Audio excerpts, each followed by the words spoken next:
सोमवार के व्रत को लेकर मान्यता है कि इस व्रत को करने से भगवान शिव अपनी भक्तों की मुराद जल्दी पूरी करते हैं।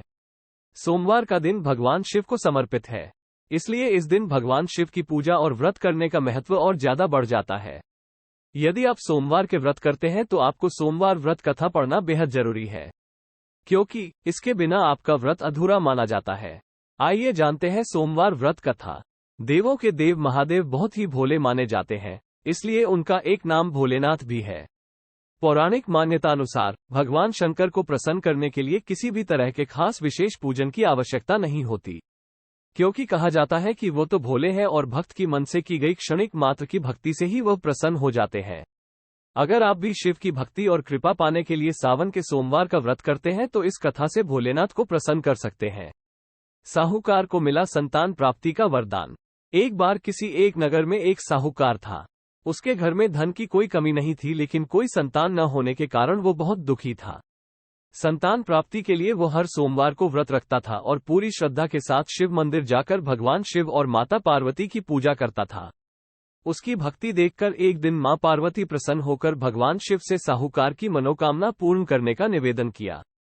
पार्वती जी के आग्रह पर भगवान शिव ने कहा कि हे पार्वती, इस संसार में हर प्राणी को उसके कर्मों का फल मिलता है और जिसके भाग्य में जो हो उसे भोगना ही पड़ता है। लेकिन पार्वती जी ने साहूकार की भक्ति देखकर उसकी मनोकामना पूर्ण करने की इच्छा व्यक्त की।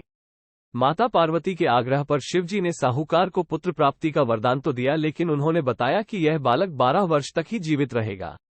साहूकार के पुत्र का कुछ ऐसे हुआ विवाह। माता पार्वती और भगवान शिव की बातचीत को साहूकार सुन रहा था, इसलिए उसे ना तो इस बात की खुशी थी और ना ही दुख। वो पहले की भांति शिवजी की पूजा करता रहा। कुछ समय के बाद साहूकार की पत्नी ने एक पुत्र को जन्म दिया। जब वो बालक 11 वर्ष का हुआ तो उसे पढ़ने के लिए काशी भेज दिया गया। साहूकार ने पुत्र के मामा को बुलाकर उसे बहुत सारा धन देते हुए कहा कि तुम इस बालक को काशी विद्या प्राप्ति के लिए ले जाओ। तुम लोग रास्ते में यज्ञ कराते जाना और ब्राह्मणों को भोजन दक्षिणा देते हुए जाना। दोनों मामा भांजे इसी तरह यज्ञ कराते और ब्राह्मणों को दान दक्षिणा देते काशी नगरी निकल पड़े। इस दौरान रात में एक नगर पड़ा जहां नगर के राजा की कन्या का विवाह था, लेकिन जिस राजकुमार से उसका विवाह होने वाला था वो एक आंख से काना था।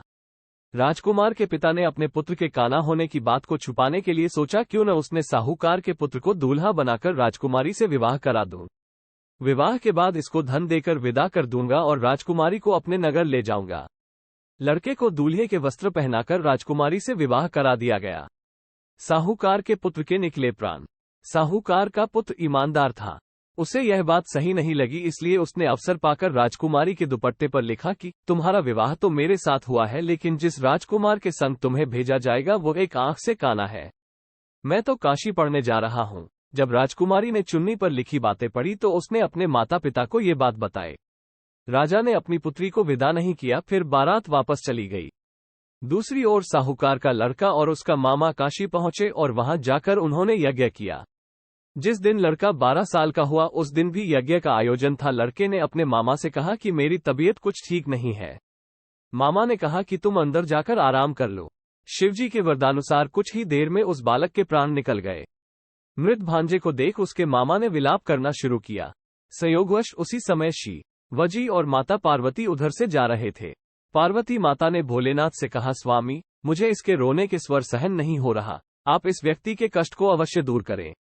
यहाँ हर 6 महीने पर होती है मां भगवती की मूर्ति पुनः स्थापित। अलौकिक है मंदिर। शिवजी की कृपा से जीवित हो उठा साहूकार का बेटा। जब शिवजी मृत बालक के समीप गए तो वो बोले कि यह उसी साहूकार का पुत्र है जिसे मैंने 12 वर्ष की आयु का वरदान दिया था। अब इसकी आयु पूरी हो चुकी है, लेकिन मातृभाव से विभोर माता पार्वती ने कहा कि हे महादेव, आप इस बालक को और आयु देने की कृपा करें, अन्यथा इसके वियोग में इसके माता पिता भी तड़प तड़प कर मर जाएंगे। माता पार्वती के पुनः आग्रह पर भगवान शिव ने उस लड़के को जीवित होने का वरदान दिया। शिवजी की कृपा से वो लड़का जीवित हो गया। शिक्षा पूरी करके लड़का मामा के साथ अपने नगर की ओर वापस चल दिया। दोनों चलते हुए उसी नगर में पहुंचे जहां उसका विवाह हुआ था। उस नगर में भी उन्होंने यज्ञ का आयोजन किया। उस लड़के के ससुर ने उसे पहचान लिया और महल में ले जाकर उसकी खातिरदारी की और अपनी पुत्री को विदा किया। सबकी मनोकामनाएं होती हैं पूर्ण। इधर साहूकार और उसकी पत्नी भूखे प्यासे रहकर बेटे की प्रतीक्षा कर रहे थे। उन्होंने प्रण कर रखा था कि यदि उन्हें अपने बेटे की मृत्यु का समाचार मिला तो वह भी प्राण त्याग देंगे, परंतु अपने बेटे के जीवित होने का समाचार पाकर वो बेहद प्रसन्न हुए। उसी रात भगवान शिव ने साहूकार के स्वप्न में आकर कहा, हे श्रेष्ठी, मैंने तेरे सोमवार के व्रत करने और व्रत कथा सुनने से प्रसन्न होकर तेरे पुत्र को लंबी आयु प्रदान की है। इसी प्रकार जो कोई सोमवार व्रत करता है या कथा सुनता और पढ़ता है उसके सभी दुख दूर होते हैं और सभी मनोकामनाएं पूर्ण होती हैं। अगर आप अभी तक इस वीडियो पर बने हैं तो आपको ये वीडियो कैसी लगे जरूर बताएं और ऐसे वीडियो देखने के लिए हमारे चैनल को सब्सक्राइब जरूर करें। धन्यवाद।